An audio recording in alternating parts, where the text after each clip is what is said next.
Alors moi j'ai fait en même temps des cours de théâtre que j'avais découvert au lycée et puis où je prenais beaucoup de plaisir à ça, et des études de lettres après un bac scientifique, une hypocagne, une cagne.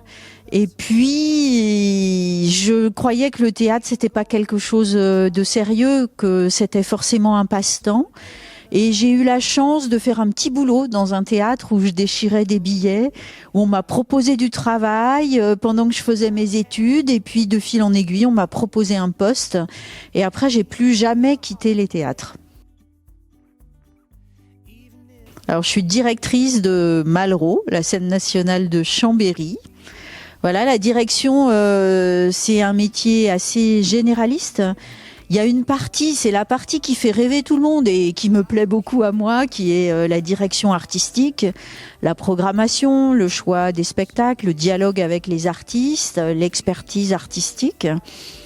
Il y a une partie qui est de la gestion de personnel. Je suis chef du personnel. Alors c'est une équipe de 34 permanents, plus une cinquantaine d'intermittents, plus une trentaine d'autres d'accueil. Ça fait du monde quand même. Et ça s'apprend. C'est vraiment des compétences que j'ai dû développer en cours de carrière parce qu'on m'avait rien appris. Et j'ai fait des grosses erreurs d'ailleurs des grosses bourdes en fait, de la maladresse dans mes premières expériences de direction. Et puis il y a une partie qui est la notion de gestion budgétaire. Alors j'ai la chance d'avoir un directeur adjoint administrateur à mes côtés qui est un technicien de ça, mais je suis quand même responsable de ça, de la mise en œuvre du projet dans le cadre d'un budget.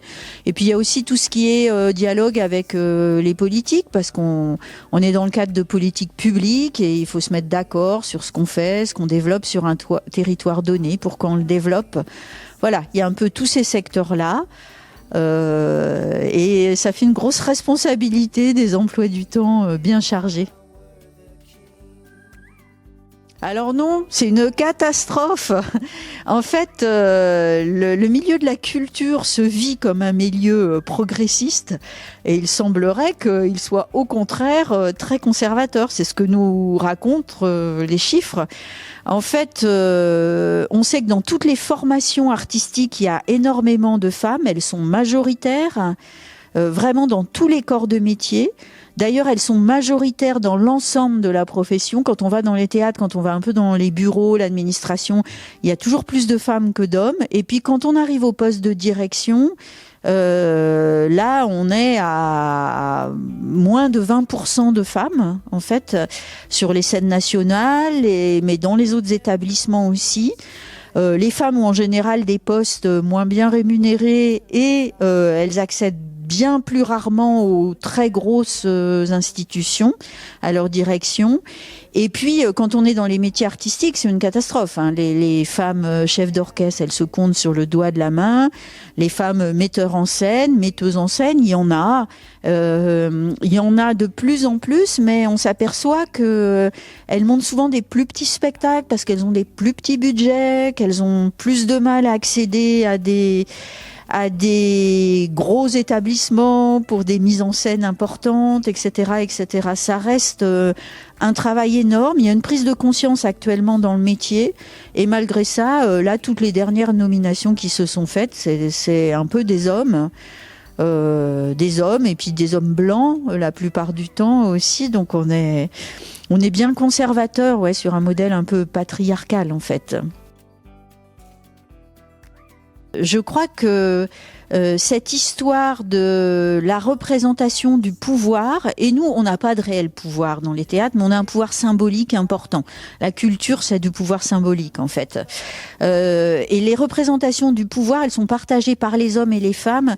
C'est souvent l'idée de l'homme, un homme de 45 ans, voilà. Ça, c'est une image rassurante. En fait, il y a plein d'autres façons de diriger que des façons patriarcales. Mais encore faut-il faire confiance à ça. Et donc, faut que tout ça, ça évolue dans les représentations des hommes, mais comme des femmes, j'ai envie de dire, parce que cette histoire-là de représentation, elle n'est pas portée que par le regard des hommes. Quand les femmes choisissent, elles choisissent pas toujours plus équitablement. Moi, je fais attention dans mes choix d'artistes à ce qu'il y ait la parité dans la programmation et même j'ai tendance à rééquilibrer, à donner plus de moyens de production aux femmes que je soutiens qu'aux hommes parce que elles le méritent bien, je trouve. Voilà, c'est tellement l'inverse en général que ça vaut le coup de donner un coup de pouce. Mais c'est très très très compliqué à faire changer les mentalités.